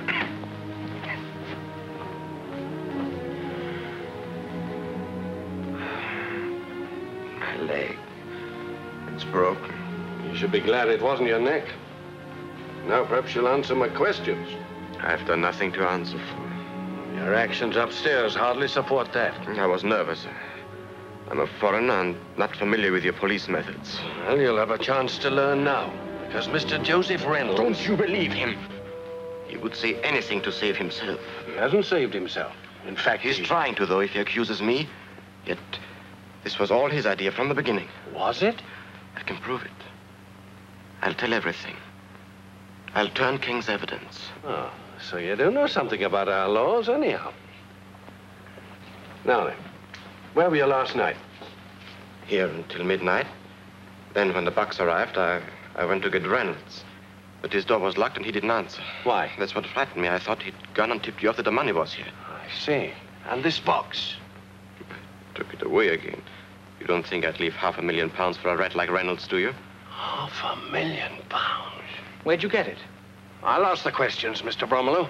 Oh, I beg your pardon, only it seems such a huge sum. It does. Where'd you steal it? I didn't steal it. It was sent here to be used for a cause. So that's it. Foreign money. Bank of England notes and gold. That's it. Don't you see? English money drawn from banks abroad. Because if anyone withdrew that much here, it would be reported, and the government would check to see what it was used for. Sabotage. Exactly. That's it, isn't it? Let Reynolds tell you. Reynolds will never tell anything. He's dead. Dead? He's upstairs in his room now. He was murdered. When? How? Those are details that we expect you to supply. I can't. I never saw him after the bucks came. And he never told you about it. He never told you anything. You trapped me. Perhaps I did trap you. But you trapped him and killed him. No. No, I didn't kill him. I swear I didn't. That may be true, Inspector. If he'd committed murder, would he have returned here? Here. I told you to leave the questioning to me. Sorry. Now, as to your organization. I'm through talking. I just want to know what Lucy the maid had to do with it. Nothing. We don't employ women, and we're under strict orders not to have anything to do with them. Fact is, I had to remind Reynolds of that yesterday. Why, Mr. Reynolds could never be involved in that way, I'm sure. Nevertheless, Lucy was with him in here yesterday. I heard her mutter as she left. She seemed terribly upset. She said she'd show him and make him feel sorry for everything, too. Oh, you shouldn't talk like that about a man who's dead, Mr. Singh. He's not talking about him. He's talking about Lucy. And now that she's disappeared, I'm beginning to think... That's it. Lucy killed him. I told you she was threatening him, and she seemed absolutely insane. She always was a sullen sort. Probably had murder in her heart all along. Oh, come now, you're just jumping at conclusions. I'm not jumping at anything. It's as plain as the nose on your face. And that's plain enough, I must say. How dare you? I won't stay here and be insulted. I'll go to my room if I may. Good riddance to bad rubbish. Oh, there's other rubbish to get rid of here, too, Mrs. Armitage. Don't forget the disgusting food you serve, and the lumpy beds, and other things I'm too much of a lady to mention. As for me, I shall leave this place as soon as the police will allow. What could she have meant by that, I wonder? Seemed plain enough to me. It's as plain as the nose in your face. Surgeon will set your leg as soon as you get to the hospital. Be careful now, it's the left one.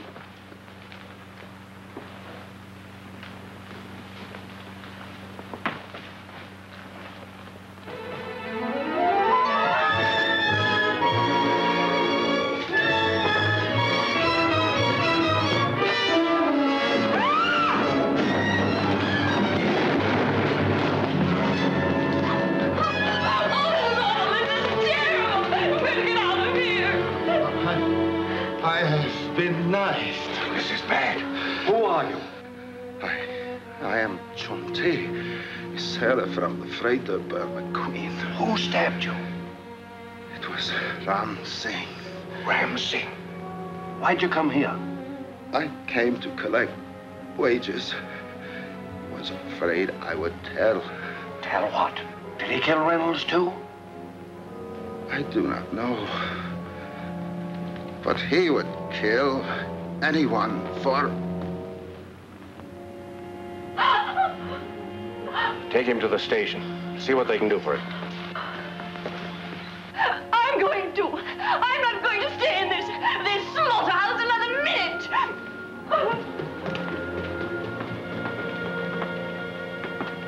Well, we know who killed poor Mr. Reynolds, anyhow. Afraid I can't agree with that. The sailor was wounded by a skilled knife man, such as Ram Singh probably is. But as I said before, Reynolds was killed by a frenzied novice, which brings us back to Lucy once more. Oh, I still don't believe she did it. No woman bent on murder would ever parade around the house and show herself to everyone who happened to be up. Just proves she's mentally unbalanced. She got past thinking about herself. And why'd she wear a shawl? You think she'd rather be hanged than catch a cold? Oh, you writers always try to build a mystery into everything. Mr. Armitage is back, sir. Show him in. Dad! Stella, they tell me what happened. I think I was away when you most needed me. It's all over now anyway, Tom. But who could have done such a terrible thing? And why? Lucy. Lucy? Killed Reynolds? All the circumstances point to her, Mr. Armitage. Poor girl. She must have gone mad. Quite. Now it's to your own movements. Mere matter of form, of course. Oh, I stayed the night at Holmes with a friend of mine, Jerry Stoddard. We'll have to verify that, sir. Yes, of course. You'll find him at 39 Marine Terrace. Now, Mrs. Armitage, I'd like a more detailed description of this girl, Lucy. You needn't bother Mrs. Armitage, Inspector. You can judge for yourself. What's that? Just take a look in there.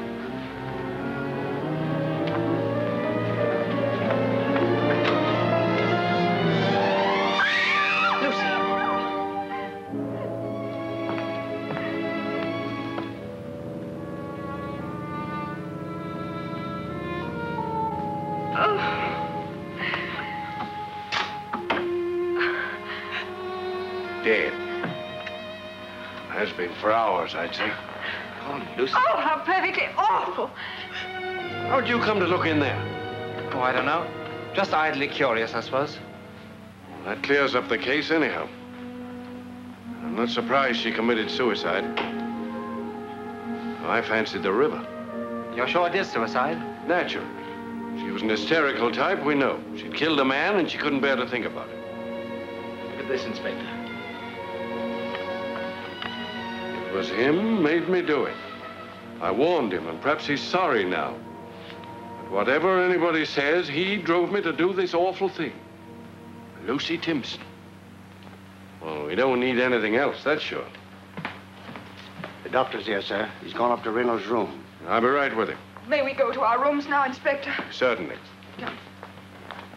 We'll close up this room until the doctor's had a chance to examine her. May I have a look at that letter, Inspector?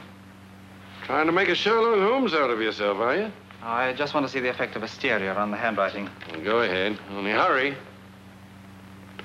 That's strange. She starts with, "It was him made me do it." The word "it" starts with a small I. Well, she was just an uneducated girl. Didn't know any better. And that isn't the real reason. Look at this paper. It's half a double sheet with the front torn off. What does that point to? Probably found the paper in a waste paper basket. Tore off the side that was written on. When are you through? Would you care for a little drop of something, Mr. Armitage? We've all been through a rather trying morning. Yes, I'll be glad to join you. Not more than 2 fingers, Mr. Bromlow. You'll be charging yourself with the crime.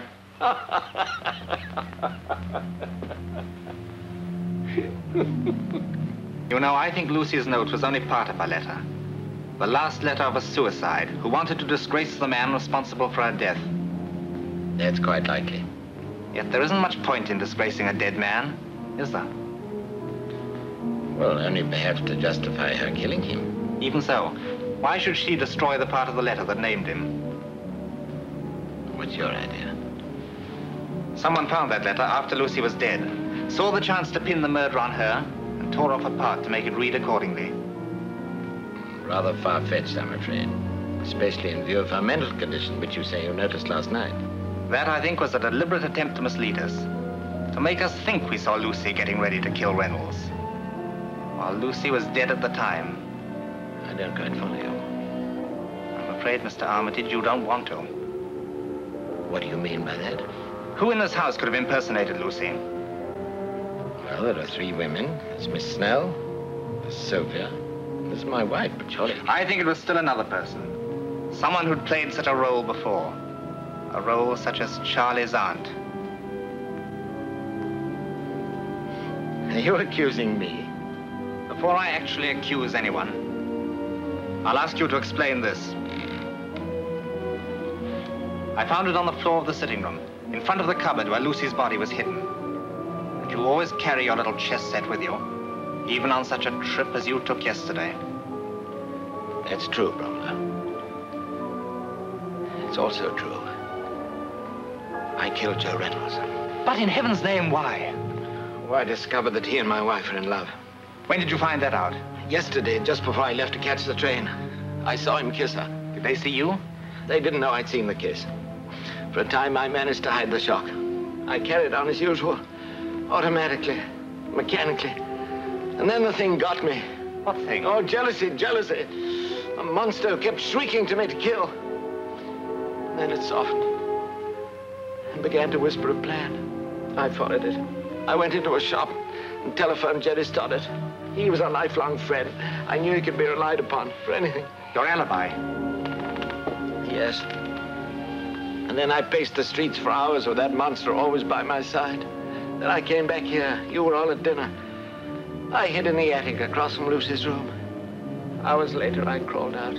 Lucy was already dead? Yes, and that's what gave me the idea. I changed into her clothes and pulled her shawl across my face. Then I showed myself to you and Sylvia. But why, after you killed Reynolds, did you move Lucy? Oh, you see, Lucy died before 9. And I killed Reynolds at midnight.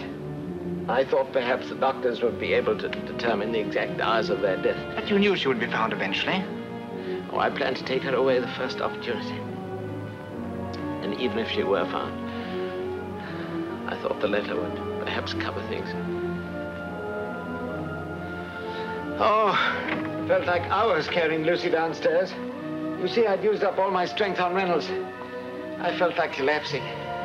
But I'm glad I killed him anyway. No, Tom, what are you saying? Dad, it isn't true. It can't be. Yes, Stella, I'm afraid it is. But no one would have ever known if it hadn't been for Mr. Bromlow. You, how could you? Be quiet, someone's coming. Ah, so here you all are. Just wanted to tell you the case is all cleared up. Doctor pronounced the girl a suicide. Poison it was. And of course, we know she killed Mr. Reynolds. So that's the formal verdict. Unless our friend here has made some new and vital discovery. Well, speak up. You're not going to confess you did it, are you? No, I'm not. I hope you're not trying to cover anybody else either. No, Inspector. That won't be necessary because I did it. And that's the answer to everything. Oh, Tom. What on earth are you saying, man? Just that I killed Joe Reynolds. And Mr. Bromlow can prove it. If this is a joke, I warn you, anything you say may be used in evidence against you. I'm taking you to headquarters.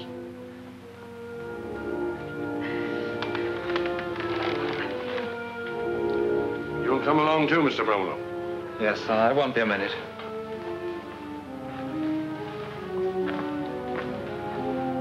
Sylvia, I'm sorry. I'd have given anything on earth not to have had this happen. I know you.